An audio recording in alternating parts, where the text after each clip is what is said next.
Dar firdaus bar ruhe zami ast, hami asto, hami asto, hami asto. These Persian couplets of Amir Khusro were used by the Mughal Emperor Jahangir to describe the elegance and the beauty of Kashmir, Jammu and Ladakh. For centuries now, Kashmir has amazed the world over with its music, literature, spirituality, art, wisdom, culture, knowledge, and whatnot. This land has been the home of many saints, warriors, architects, and scholars who have changed the history of the world. The great Sanskrit scholar Kalahans composed his famous work Rajatarangini in the year 1148 right over here. 1900 years ago, in the year 72 AD, the fourth Buddhist council was held here in Kundalwan in Kashmir under the patronage of Emperor Kanishk of the Kushana dynasty.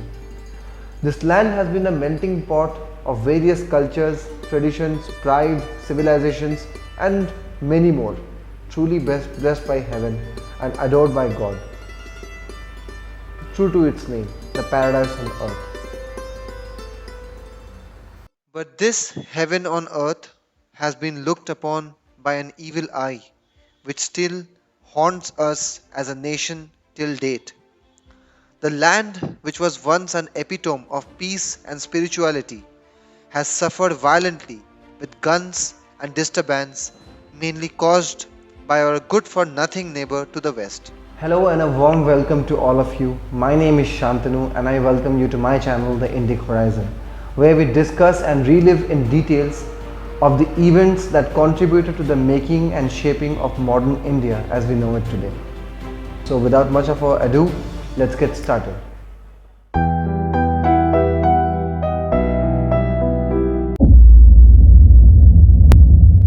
In 1947, British India was partitioned into the dominion of India and Pakistan.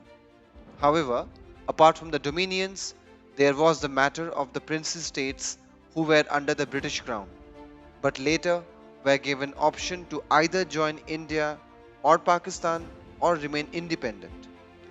By August 1947, most of the major princely states have joined India and few into Pakistan.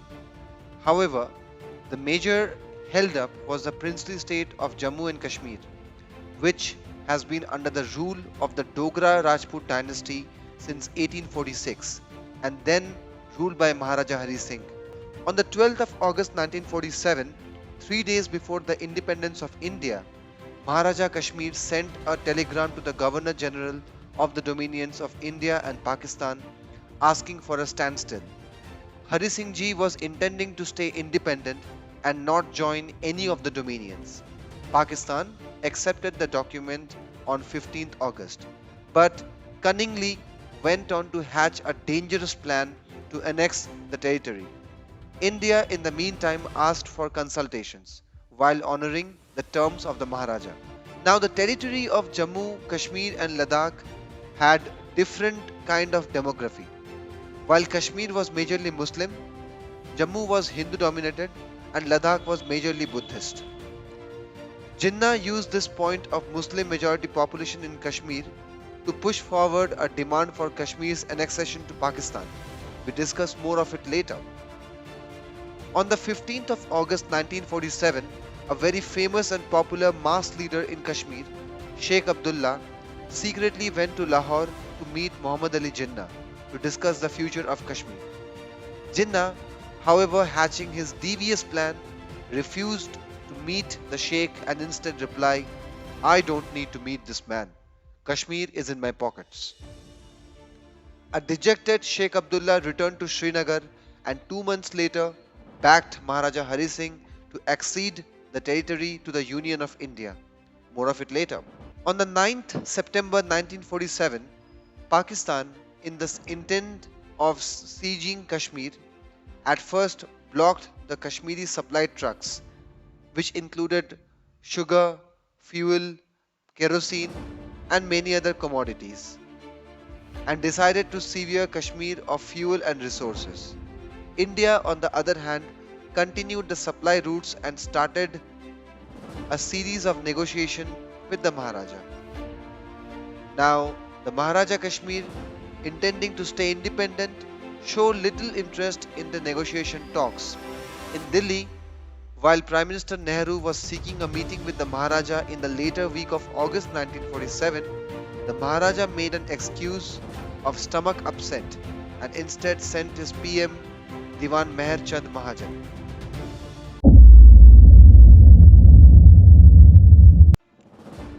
On the 4th of September 1947, the British Chief of Staff of Jammu and Kashmir State Forces sent an urgent telegram to the Maharaja and the Diwan of Kashmir disclosing of the tribal invasion from Pakistan, mostly the Pathan tribes of Afridis, Mohmands, Mahsuds, etc., aided by the Pakistani army and crossing over to Kashmir via North Waziristan and Khyber Pakhtunkhwa region.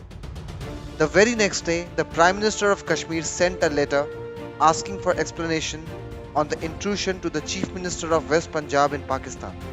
However, the Deputy Commissioner of Rawalpindi replied on behalf of the Chief Minister, refusing any such knowledge of intrusions. On the other hand, Pakistan has been readying several Pathan and other tribes, commonly known as the Kabilis, to invade Kashmir under its doomed Operation Gulmarg. The Pathans were warlike, but they lacked in the knowledge of modern warfare, so were trained and assisted by the Pakistani army soldiers. They were ferried via trucks from the Khyber Pakhtunkhwa and northern Waziristan region and were sent in human wave pattern to invade and occupy the major cities in Jammu and Kashmir, joined by the soldiers of Pakistani army without army uniforms. They used this tactic to achieve their objective of occupation while keeping the risk of direct military confrontation with India to minimum.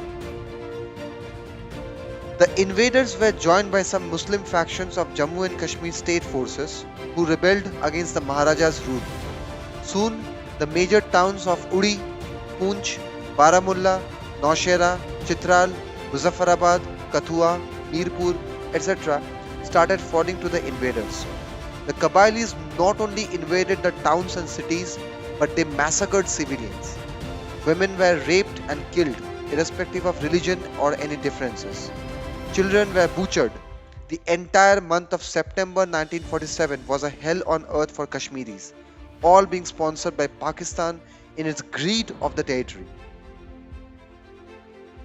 On the 9th of October 1947, Pakistan starts bombing around the Kathua and the Jammu district.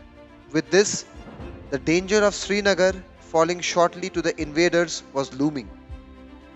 On the 20th October 1947, trucks carrying 900 Mahsud tribesmen departed the frontier tribal region heading to Kashmir.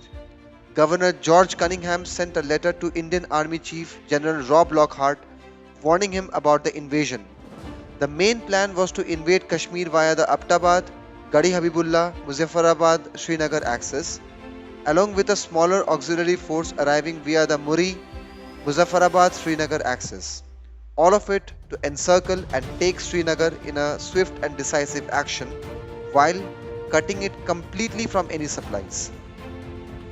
Another major incident happened on 21st October 1947 when the Dak Bungalow at Bhimbad was attacked by rebels. There were accusations that this was an effort to kill or abduct the Maharaja, who had been scheduled to visit that day. 3 days later, Bhimbad fell to rebels after an attack by armored vehicles of the Pakistan army. The Maharaja, in a bid to secure the territories in control yet, rushed to Jammu and on the 26th October 1947 signed the instrument of accession of Jammu, Kashmir and Ladakh state to India.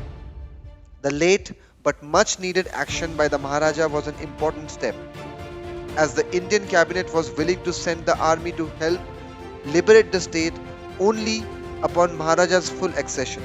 What you see on the screen right now is the original document of the instrument of accession signed by Maharaja Hari Singh Ji.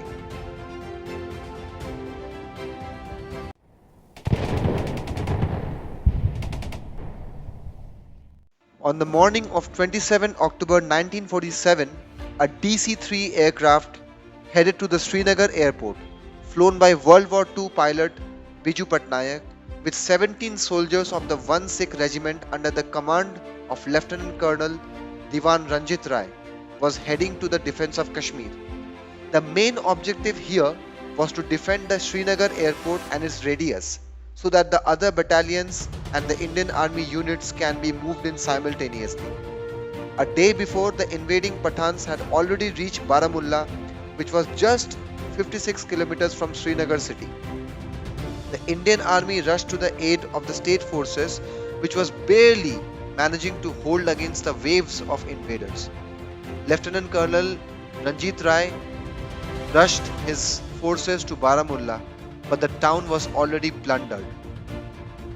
To stop the raiders from reaching Srinagar city, C Company of 1 Sikh was deployed in Baramulla, while another plane brought in the D Company of the 1 Sikh, which linked up with the C Company on the way to Baramulla. A flag march was ordered by Lieutenant Colonel Rai, which restored the security in Srinagar city, informing that the Indian Army has arrived. On the instruction of Maharaja of Kashmir, Brigadier Rajinder Singh, Chief of the Staff of the Kashmir State Forces, was rushed to Uri with 200 soldiers to stall the invaders, who were already there just 100 kilometers from Srinagar. Brigadier Singh led from the front and engaged the raiders for 2 valuable days. He later fell in battle and was posthumously awarded the Mahavir Chakra, the first recipient of the award. The Indian Air Force in the meantime flew more reinforcement to the aid of the troops in Srinagar, now advancing further. This included 3 battalions of 161 Infantry Brigade, a machine gun company and an artillery brigade. A command headquarters was set up at the Srinagar airport itself. On November 2, Brigadier L.P. Sen, a World War II decorated soldier, took command of the Indian troops in the valley. The situation was critical. On November 6, aerial reconnaissance showed the enemy force of 8,000 digging in for a long battle to capture Srinagar. The first and major engagements took place in Shalatang, which was a major battle to behold. In the early hours of November 7, the enemy contacted the Indian troops that was comprised of personnel drawn from many regiments. This included 1 Sikh, 1 Kumaon, 4 Kumaon, 1 Punjab, 6 Rajputana rifles, 2 Dogras, 37 field battery and 7 light cavalry. Also 1 Patiala infantry, along with the troop of Patiala state mountain guns, which were all engaged in the battle. The Indian Army planned to encircle the enemy completely with a series of quick moves from Shalatang in the extreme north to the rifle range area in the southeast and to the Hokak Sar area in the south, and thereby to completely annihilate them. Orders were given to 1 Sikh to attack. Backing them up to the right flank was the 4 Kumaon. An immediate request to the Indian Air Force to strike the fleeing enemy was answered with some telling blows. The aerial attack obliterated the enemy and chased them beyond Baramulla and Uri. The Battle of Shalatang was won in 12 hours. It was a major disaster for the Pakistani army. This was a devastating blow for them, and they left 472 deads and many wounded. This battle also boosted the morale of the Indian troops and civilians. The 1 Sikh unit chased the enemy all the way to Patan, and the ferocity of the attack was so intense that the raiders did not stop running away until they reached Pakistan. This was independent India's start of its first battle with Pakistan. By this time, there were local forces raised by Kashmiri leaders to self-defense and repel the invading Pakistani and tribal troops, many comprised of a women and children force units. After the victory of Shalatang, the Indian Army liberated Baramulla on 8 November and Uri on 10 November 1947. Apart from this, Nowshera was also taken back by India on 18 November 1947. thanks to the bravado of Brigadier Muhammad Usman, whose ultimate sacrifice was so inspiring that his men pledged to secure and defend Naushera at any cost. Brigadier Usman was later awarded the Mahavir Chakra for his bravery, and a memorial to his name is also erected by India in Naushera. By the December 1947 till February 1948, India had superiority in and around Srinagar and major cities in South Kashmir. Having secured Jammu and the Kashmir Valley by the late 1947, India now turned its attention to the Ladakh and the Leh region. Pakistan has already gained a superiority in the area because they had invaded this area beforehand.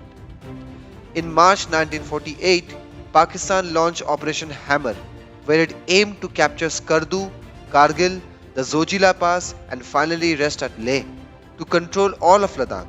The capture of Zojila would mean that Srinagar and Leh could be cut off at all. By April 1948, Leh was threatened from both the north and the south. The enemy has occupied Zojila, Dras, and Kargil. Between Kargil and Leh, the only two state forces platoon comprised of 33 men and an additional Sikh company which guarded the bridge at Khatse. Meanwhile, on May 1948, India established an air link to Leh. Now, India launched several attacks to recapture the pass, and as such, a heavy offensive was launched. But the enemy position was so strong that even with a proper artillery cover, the Indian forces could not make any significant move. General K.M. Cariappa, the Chief of Staff of Indian Army, called out for an ultimate plan to retake Skardu, Dras, and Kargil. Listen to his voice here. We have got to stop this, and we will stop it. We must link up with Leh as soon as possible through Jersey Pass, Dras, and Kargil. We now enter a major event known as the Battle of the Zojila Pass, which was a turning point in the war of 1947-48. As I mentioned, the enemy was in a very advantageous position, having captured the full area and the access to Leh. A significant step was then taken by the Indian Army to break through the pass. Major General Thimaya had a tank squadron of the 7th Light Cavalry brought from Akhnur Division. The squadron was moved to Sonmarg in secret. A curfew was placed so that the movement could be kept as much quiet as possible. These tanks were to be moved uphill to the heights of Zojila Pass so that the enemy can be taken by surprise. The turrets of the tanks were dismounted. The tanks covered in camouflage, and the movement was done only in night. On the 15th October 1948, the tanks reached Baltal, which is to the south of Zojila. Now, there was a major problem. The road from Baltal to Zojila was a dirt track or kachi sadak, which cannot take the weight of the tanks. Then, the Madras engineers were brought in, and in those challenging weathers and climate, with a grit and determination, they constructed a pakka sadak in 2 months for the tanks to be taken upwards. The road is now called as Tangaraju Road. The best part in that was the Pakistan completely remained unaware of this movement. And then, on November 1, 1948, India launched Operation Bison. The Pakistanis were shocked when they found tanks at the height of 11,000 feet. There's a very famous incident that happened this time. When the commander of the Pakistani forces called up the headquarters in Rawalpindi, he was asked, "Tumne subah subah pee rakhi hai kya?" Meaning, are you drunk in the morning? The Pakistani forces were now sitting ducks for the Indian tanks, and they were shot badly by the Indian tanks in those heights. The Pakistani forces ran away from Zojila, and India recaptured Kargil and Dras finally on 23rd November 1948. This battle and victory was so important that if Zojila would have been lost to Pakistan, the entire Ladakh was an open field for them, and so was the road to Srinagar. The Tiranga flew high on Leh and Zojila. By the end of 1948, India was in a total commanding position. Pakistan was losing everywhere. General Cariappa launched a plan to go for a full offensive and clear Kashmir of all Pakistani invaders. Now, unfortunately, since the very beginning, Prime Minister Nehru was trying to bring down war with Pakistan. There were several resolutions taken in the United Nations, which was a big blunder in itself. India's Home Minister at that time, Sardar Vallabhbhai Patel, and the Indian Armed Forces were, however, confident of a complete victory in Kashmir. On the 1st of January 1949, a ceasefire between India and Pakistan left India in control of the Kashmir Valley, most of the Jammu province, and Ladakh, while Pakistan gained control of the western districts comprising the present-day Azad Kashmir, the Gilgit Agency, and Baltistan. The United Nations, acting via a special commission known as the United Nations Commission on India and Pakistan (UNCIP), on 5th January 1949, called for a plebiscite in Jammu and Kashmir, meaning a decision by people on which nation that they want to merge in. A condition was put forward to which many Pakistani till date have no or half knowledge. I'm bringing a summary of the resolution, and I'm going to attach an official link of the United Nations in the video description in case you want to read it properly. This was called the United Nations Resolution 47 on India and Pakistan, which, number 1, calls for immediate ceasefire between the forces of India and Pakistan in the region and stopping all hostilities. Number 2, it asked for a complete withdrawal of Pakistan's fighting force, including the tribes, the army, and other Pakistani nationals, and stated that the evacuated territory should be administered by local authorities under the surveillance of the Commission, the UN Commission I mean. Following the Pakistani withdrawal, India was expected to withdraw the bulk of its force, reducing them to the minimum level required for maintaining law and order. Number 3. After the acceptance of the truce agreement, the two countries would enter into consultation with the Commission for settling the future of the state in accordance to the will of the people of Jammu and Kashmir and Ladakh. Unfortunately, Pakistan never yielded to any troop withdrawal, and as such, no plebiscite could be held. It knew very well that the kind of violence it created in Kashmir, the kind of massacre, butcher, genocide it created in Kashmir will surely lead majority of Kashmiris and Ladakhis and Jammuites to assent in joining India, with which it will lose whatever share of Kashmir it has. As a quick point, India missed two more opportunities, one in 1965 and the other major chance in 1971 to regain all of its land in Pakistan's illegal control by the short-sightedness and unwillingness of its political leadership. With this, I conclude the third episode of this Vijay series.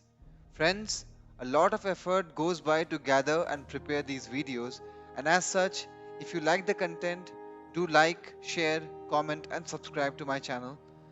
I take your leave from here. See you soon. Jai Hind, Jai Bharat.